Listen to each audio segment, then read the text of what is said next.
New developments tonight as violence leads to the closing of a downtown bar. The In-Between Tavern is closed, and it comes after a series of shootings, murders, and other crimes police say that are connected to the bar. A suspect in one of those crimes was in court today. WLWT News 5's Brian Hamrick is live with this story. Hi, Brian. Actually, this is the In-Between bar. It's just right across from the Red Stadium, and the doors are locked today. I talked to the owner. He says they're going to fight this. He says none of these crimes are connected to the bar, even though one of the murders was right here in front of the bar. And one of the people involved in that, police say, well, he was in court. Let's go! October 2025, as a packed stadium watched the Bengals play the Steelers. Outside, among the tailgates, prosecutors say a game plan for murder was secretly underway. Has he received a copy of his indictment? He has. And the plea?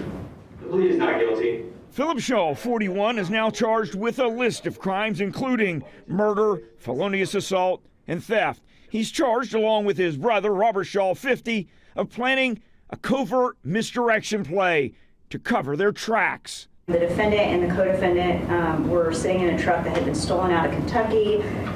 That truck also had stolen license plates that had been stolen off of a car that had been at the Bengals game earlier in the day. Prosecutors say the victim was inside the In-Between bar. When he came outside, he was ambushed. Justin Johnson, 34, was shot as his killers blasted off about 23 rounds.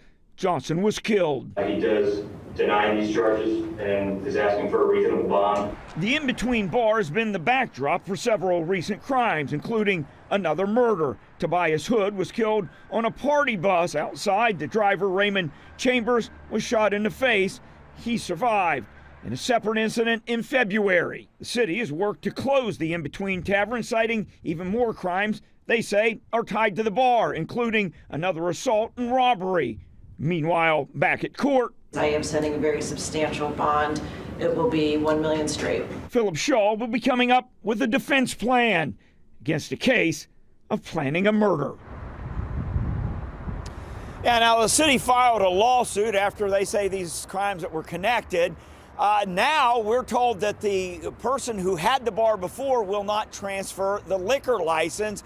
The new owner, Darren Wilkins, he says he will fight this. He's going to sue if he cannot get that liquor license. So this is all yet to play out. Reporting live, Brian Hamrick, WLWT.